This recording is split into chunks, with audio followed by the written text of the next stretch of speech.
शिवोऽहं शिवोऽहं शिवोऽहं सच्चिदानन्दरूपाय विश्वोत्पत्त्यादिहेतवे तापत्रयविनाशाय श्रीकृष्णाय वयं नमः। श्रीकृष्णाय वयं नमः। अज्ञानतिमिरान्धस्य ज्ञानाञ्जनशलाकया चक्षुरुन्मीलितं येन तस्मै श्रीगुरवे नमः। तस्मै श्रीगुरवे नमः। ॐ अखण्डानन्दबोधाय शिष्यसन्तापहारिणे सच्चिदानन्दरूपाय तस्मै श्रीगुरवे नमः।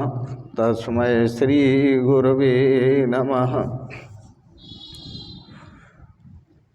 पूर्व प्रसंग में श्रीमद् भागवत पर दार्शनिक विचार श्रवण कर रहे थे। सत्संग की महिमा।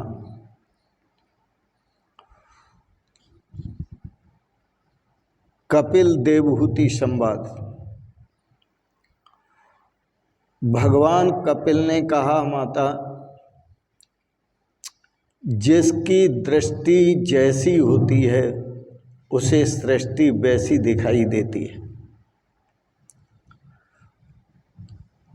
इथा दृष्टि तथा सृष्टि।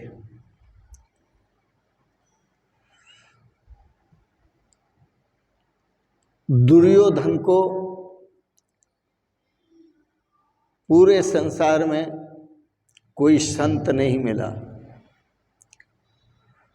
जहां भी गया उसने सभी को दुर्जन पाया। युधिष्ठिर को कोई संसार में दुर्जन नहीं मिला। उन्होंने सभी को सज्जन पाया। संसार में सभी सज्जन हैं। संतों के धर्म जिसमें होते हैं, संतों के लक्षण जिसमें होते हैं, उसे परमात्मा स्वरूप की प्राप्ति होती है और शांति की प्राप्ति होती है। संतों का धर्म है तितिक्षा करना। यह प्रधान धर्म है संतों का। सहन करोगे तो सुखी रहोगे और सहन नहीं करोगे तो सुखी नहीं हो सकते। संत बहुत कुछ सहन करते हैं। पता नहीं उनके प्रति लोग क्या क्या कहते हैं, लेकिन वो सब कुछ भगवान शिव की तरह जहर को पी जाते हैं। आप भी संतों का चरित्र पढ़ो और संतों की तरह अनेक दुखों को सहन करो।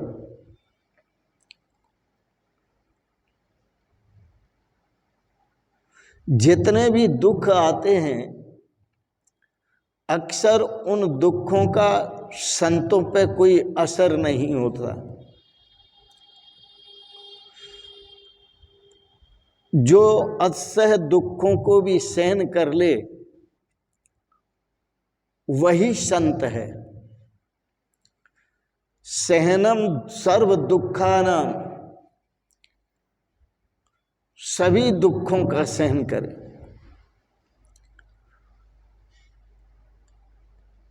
एकनाथ महाराज दक्षिण भारत में हुए हैं। परम संत थे। वह गोदावरी नदी के किनारे रहते थे। सदा स्नान करते थे गोदावरी में और भगवान का भजन करते थे।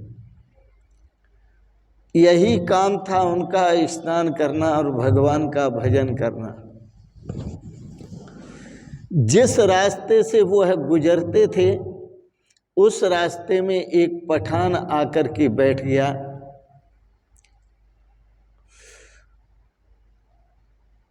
और जब पठान आकर के बैठा,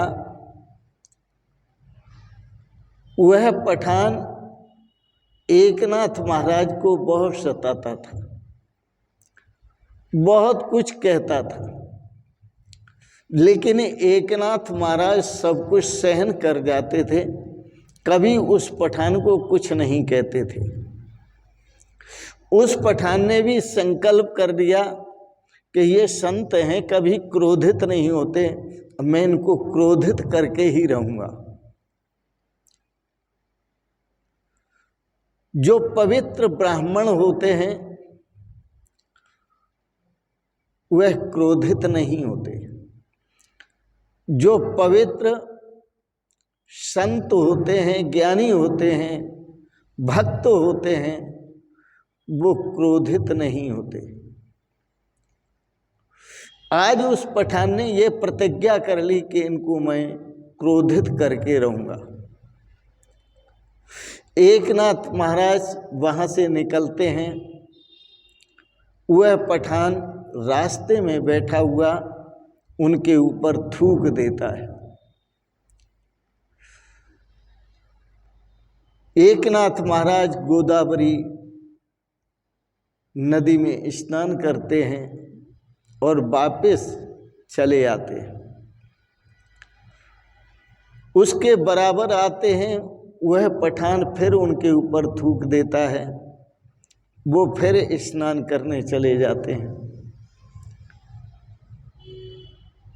स्नान करके आते हैं, उस रास्ते से गुजरते हैं, पठान उनके ऊपर फिर थूक देता है। ऐसे पठान ने 108 बार उनके ऊपर थूका। उन्होंने 108 बार गोदावरी में स्नान किया और स्नान करते हुए गोदावरी को कहा, माँ तुम्हारी मेरे पर बहुत बड़ी कृपा है, आज आपने मुझे आमंत्रण देकर 108 बार बुलाया और मैंने 108 बार स्नान किया, मैं धन्य हूँ। गोदावरी को वो ऐसा कह रहे थे और कहने लगे, माता आपकी कृपा से मुझे 108 बार स्नान करने का पुण्य प्राप्त हुआ है। यह बात वह पठान सुन रहा था।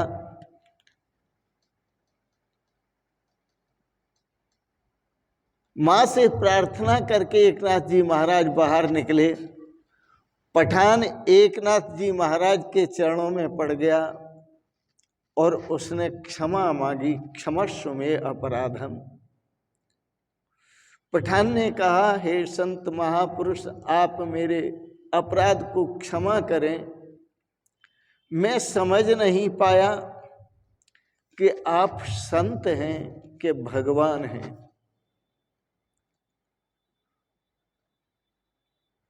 आपको इतनी तितिक्षा प्राप्त है, इतनी सहन शक्ति प्राप्त है। संत एकनाथ जी महाराज कहते हैं, सब यह मैया की कृपा है, गोदावरी की। जिसके पास सहन शक्ति है उसी को शांति मिलती है, उसी को ईश्वर की प्राप्ति होती है और उसी को शांति मिलती है।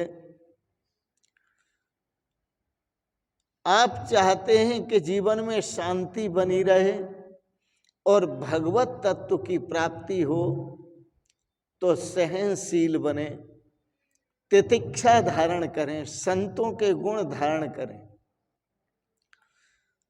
तितिक्षा से पुण्य मिलता है, तितिक्षा से भगवान की प्राप्ति होती है, तितिक्षा से शांति प्राप्त होती है, इसलिए तितिक्षस्व, तितिक्षा करो।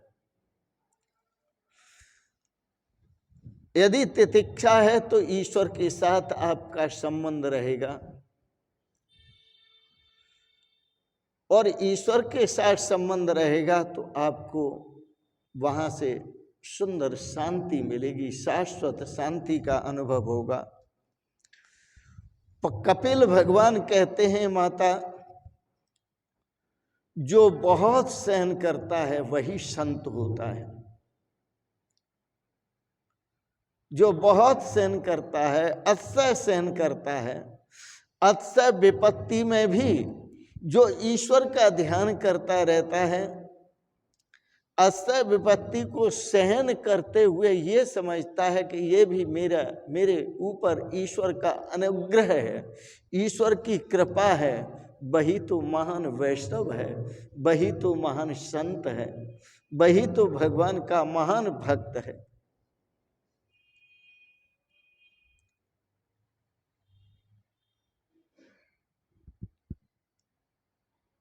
तुकाराम जी महाराज जब कृतार्थ हुए तो भगवान ने उनके लिए एक सवारी भेजी, और सवारी क्या भेजी कि जो दुष्ट लोग थे उसने विचार किया कि यह तुकाराम अपने को संत कहता है, हम भी इसकी परीक्षा लें कि इसमें तितिक्षा है या नहीं, सहनशीलता है या नहीं, इसको क्रोध आता है या नहीं। दुष्टों ने मिलकर के तुकाराम महाराज को गधे पर बिठा दिया और गधे पर बिठा करके नगर में घुमाने का प्रयास किया।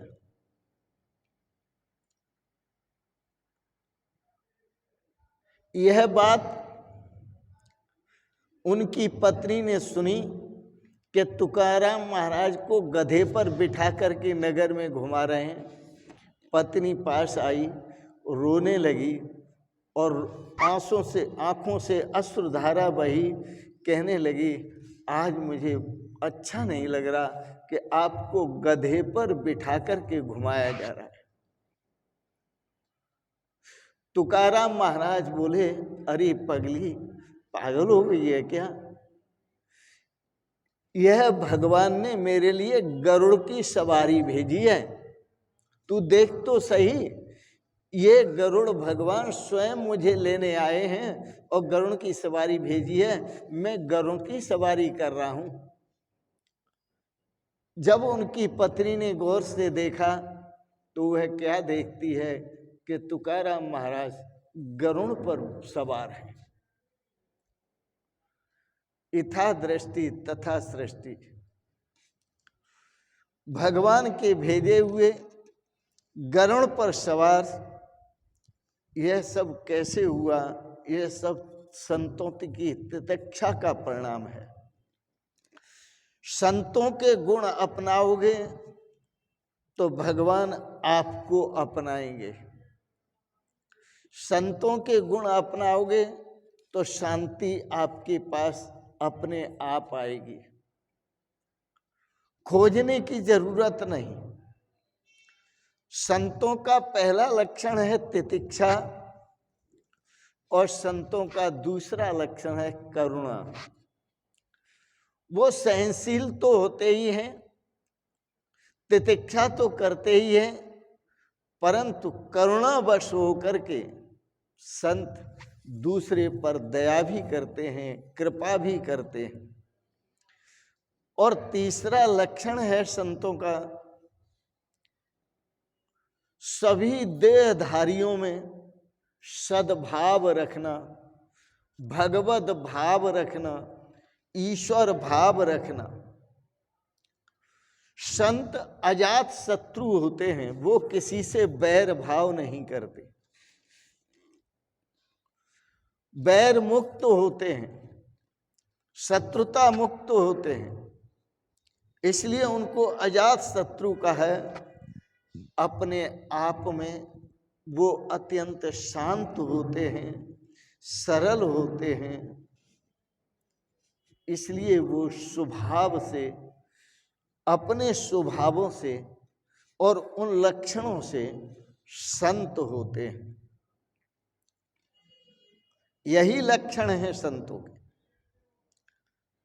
शांति की जो परीक्षा है, आप कितने शांत हैं, कितनी शांति में रहते हैं, इसकी परीक्षा प्रतिकूलता में होती है, अनुकूलता में नहीं, प्रतिकूलता में होती है। अर्थ धन संपत्ति तो आप अर्थ से, धन से, संपत्ति से तो आप प्रतिदिन संबंध रखते हैं।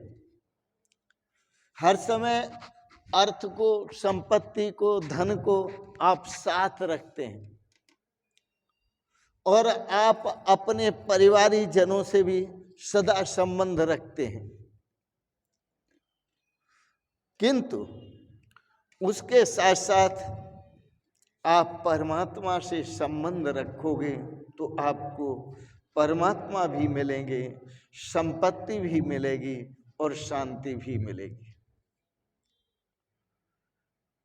सभी में रहते हुए, सबका आदर करते हुए, सबका सम्मान करते हुए, सभी में भगवत भाव रखते हुए, सद्भाव रखते हुए भगवत चिंतन करो, भगवत स्मरण करो, भगवत स्वरूप का ध्यान करो।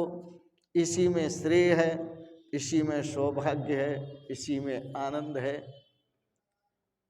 आज के प्रसंगत आपने चर्चाओं को बड़े प्रेम और श्रद्धा से श्रवण किया, इसके लिए बहुत बहुत अनुग्रहित हैं। आज एकादशी है। अपनी इंद्रियों को संयम में रखो और इंद्रियों को संयम में रखते हुए यदि देखना है आँखों से तो भगवान को देखो, कानों से सुनना है तो भगवान को सुनो, वाणी से बोलना है तो भगवान का नाम उच्चारण करो, नासिका से सूंघना है तो भगवान की जो धूप है, दीप गंध है, उसकी गंध लो। भगवान के गले में फूल माला पड़ी होती हैं, उसकी गंध लो। हाथों से स्पर्श करना है तो भगवान का स्पर्श करो। पैरों से चलकर जाना है तो भगवान तक चलकर जाओ। अपनी समस्त इंद्रियों की वृत्तियों को भगवत अभिमुख कर दो, भगवान की तरफ उनका मुख कर दो। इसी में श्रेय है, इसी में सौभाग्य है। आज एकादशी है। एकादश इंद्रियाणि संयम्य भगवत स्वरूपम स्मरेत। एकादश इंद्रियों पर संयम करके आप भगवान के स्वरूप का स्मरण करें। इसी में श्रेय है, इसी में सौभाग्य है और इसी में शाश्वत शांति है, शाश्वत सुख है और शाश्वत आनंद है। इन शब्दों के साथ साथ वाणी को विराम देते हुए एक बात जरूर कहूँगा कि आप सबके प्रति भगवान से मंगलमयी शुभ कामनाएं करता हूँ। भगवान आप पर अपनी कृपा सदैव बनाए रखें और आपको सपरिवार इष्ट मित्रों से सदा स्वस्थ और सुखी रखें। आपको बहुत बहुत शुभकामनाएं, बहुत बहुत आशीर्वाद, बहुत बहुत प्रणाम। शिवोहम शिवोहम शिवोहम।